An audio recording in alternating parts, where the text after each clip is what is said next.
बिस्मिल्लाहिर्रहमानिर्रहीम स्टूडेंट्स, आज हम वीक 7 में लैब मैनुअल का एक प्रोग्राम देख रहे हैं जिसमें हम स्विच स्टेटमेंट को डिस्कस करेंगे।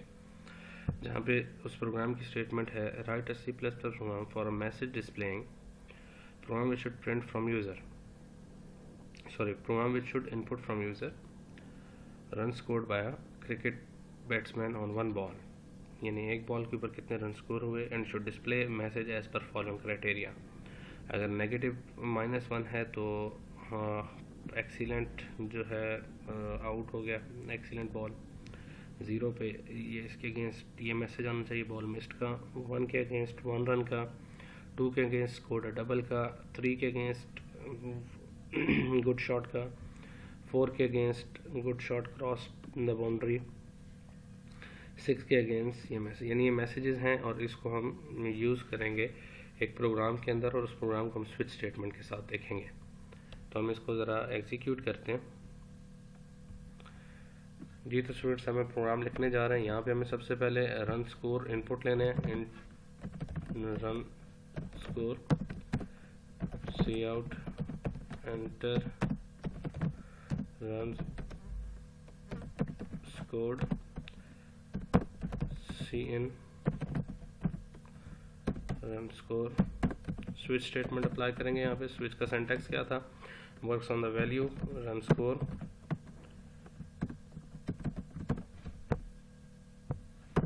ठीक हो गया। अब हम यहाँ पे स्विच के अंदर केसेस मेंशन करते हैं जिसमें हमने प्रीवियसली देखा था। केस 1 के अगेंस्ट हमने कोई और काम करवाना है। केस 2 3 केस हमारा कहाँ स्टार्ट होना चाहिए था, -1 से स्टार्ट होना चाहिए था। -1 0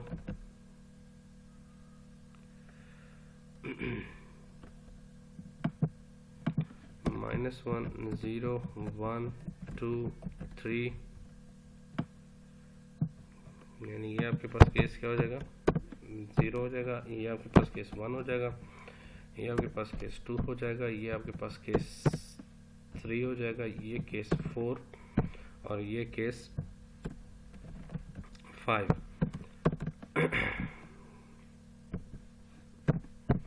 और फाइनली हमारे पास जो केस आएगा वो केस 6 आ जाएगा। ये हमारे पास टोटल केसेस थे जिन केसेस को हमने डिस्कस करना था। अब होगा क्या स्टूडेंट्स, यहाँ पे मैं इनपुट लूँगा तो वो इनपुट कहाँ पे आएगी, रन स्कोर के अंदर आएगी। तो अगर हम इसको एग्जीक्यूट करें तो अभी तक ये कोई प्रिंट नहीं करेगा, बस सिंपल उस लेवल के ऊपर जंप करने के बाद, यानी उस केस के ऊपर जंप करने के बाद स्विच से बाहर आ जाएगा। जिस तरीके से यहाँ पे एक मेमोरी क्रिएट होगी इंटीजर के लिए, जिससे हम मेमोरी को हम रन स्कोर के नाम से कह रहे हैं कि जो मेमोरी है हमारी ये क्या है, रन स्कोर।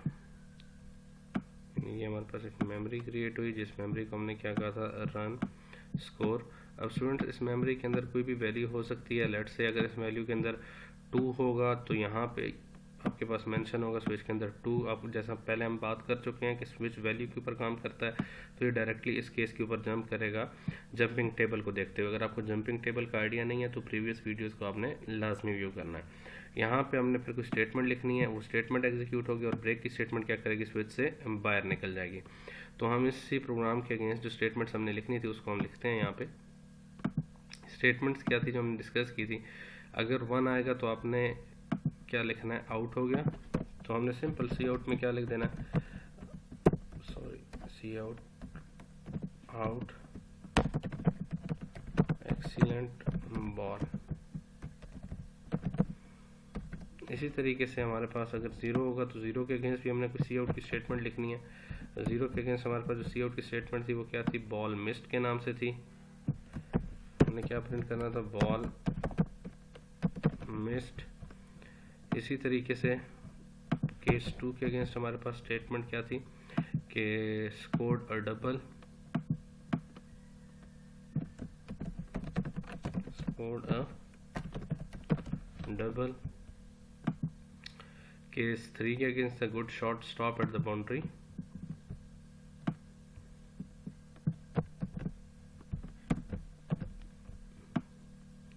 तो हम लिख रहे हैं good shot stop at the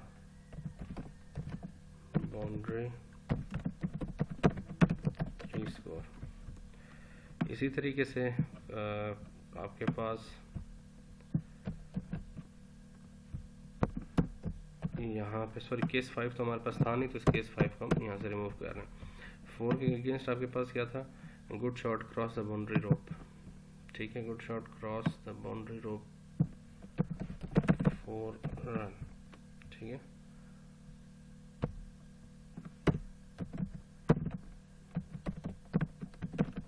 cross boundary रोप। और केस 6 के अगेंस्ट हमारे पास क्या था students, it's a 6 excellent shot by the batsman, तो हम यही स्टेटमेंट यहाँ पे मेंशन करेंगे।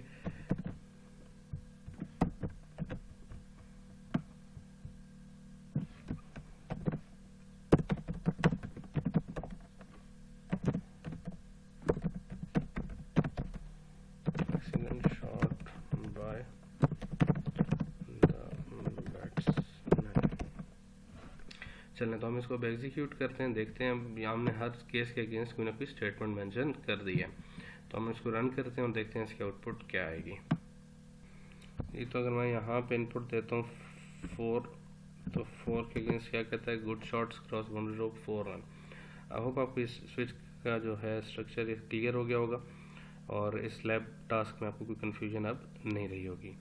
हम दूसरे टास्क को देखते हैं। हमारे पास जो इसी लैब के अंदर एक और टास्क था, वो टास्क कुछ यूँ है कि आपने मार्क्स इनपुट करने एक स्टूडेंट के, इंटीजर होंगे 0 से लेकर 10 के दरमियान होंगे, and display message according to the criteria. अगर 8, 9, 10 मार्क्स हैं तो एक्सीलेंट प्रिंट करना है, 6 या 7 हैं तो आपने गुड प्रिंट करना है, 5 सेटिस्फैक्ट्री, 5 पुअर, और 1, 2 और 3 के अगेंस्ट आपने क्या प्रिंट करना है, फेल प्रिंट करना है। तो इस प्रोग्राम को भी हम स्विच के थ्रू देखते हैं। तो ये मैंने स्ट्रक्चर क्रिएट कर लिया जहाँ पे मैंने एक वेरिएबल क्रिएट किया, उसमें हम मार्क्स इनपुट लेंगे और स्विच अप्लाई करेंगे। स्विच आपके 10 केसेस अप्लाई होंगे, तो उन 10 केसेस को हम यहाँ पे डिस्कस कर लेते हैं, ड्रॉ कर लेते हैं। पहले मैं स्ट्रक्चर क्रिएट कर लेता हूँ, case 0, case 1, case 2 and so on. जी तो स्टूडेंट्स अब देख सकते हैं यहाँ पे हमने केसेस डिफाइन कर लिए, केस 0, 1, 2, 3, 4, 5, 6, 7, 8, 9 एंड 10।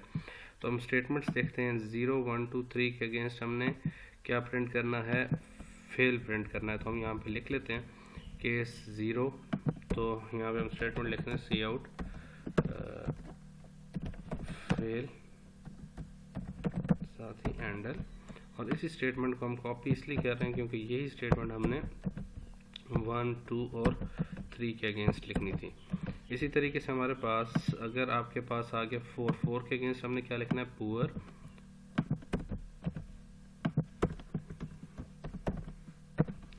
5 के अगेंस्ट हमने क्या मेंशन करना था, सेटिस्फैक्ट्री, 6 या 7 के अगेंस्ट हमने गुड करना था, सेटिस्फैक्ट्री, 6 और 7 के अगेंस्ट हमने गुड लिखना था।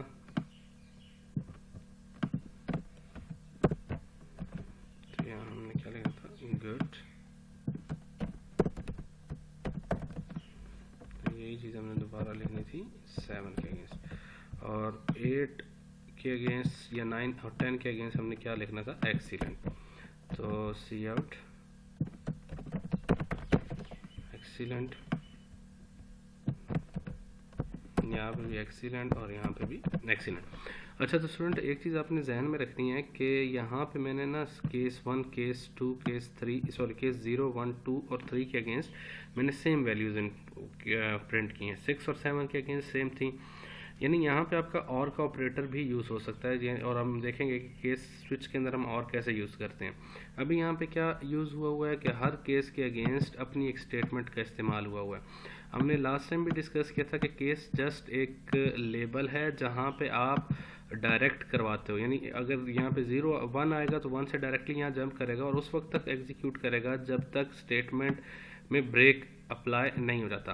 तो अगर मैं ब्रेक की स्टेटमेंट ख़त्म कर दूँ तो क्या होगा, अगर मैं यहाँ से ब्रेक की स्टेटमेंट निकाल दूँ तो केस 0 आने के ऊपर वो इसको भी प्रिंट करेगा और साथ ही इसको भी प्रिंट करेगा। तो क्यों ना मैं इन दोनों को कंबाइन करके ऐसे मेंशन कर दूँ, यानी 0 आए तो इधर पहुँच जाओ, 1 आए तो इधर पहुँच जाओ, और सी आउट में से एक को मैं मेंशन करूँ। इसी तरह यही काम मैंने इसके लिए भी किया था। तो मैं ब्रेक की स्टेटमेंट ख़त्म कर दूँ और इस केस 2 को मैं ऊपर मेंशन कर दूं, क्योंकि केस 1, 0, 1 और 2 के अगेंस्ट आपके पास सेम चीज़ें एग्जीक्यूट हो रही हैं, कुछ ऐसे। यानी बजाय इसके कि मैं इसको सी आउट फेल को बार बार लिखूं, और केस 3 भी था हमारे पास, तो इस केस 3 को भी हम यहाँ से ख़त्म कर देते हैं और यहाँ पे मेंशन कर देते हैं, और ब्रेक आपकी स्टेटमेंट ये, और ये सी आउट फेल ख़त्म।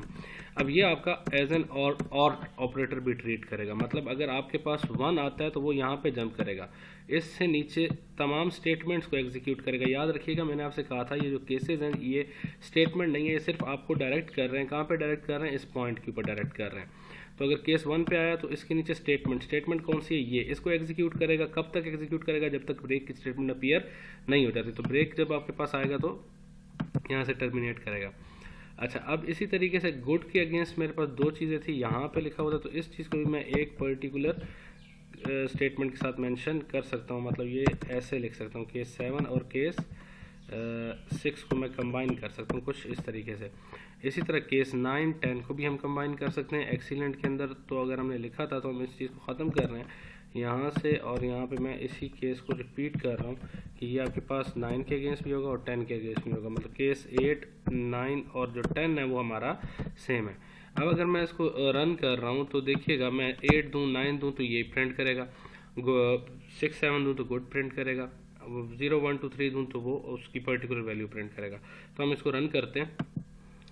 लेट्स से मैंने यहाँ वैल्यू दी 9, तो इसने क्या प्रिंट किया? एक्सीलेंट प्रिंट किया। तो आई होप आपको ये स्विच में और की जो कंडीशन है या और किस तरह अप्लाई करना है वो बात क्लियर हो गई होगी।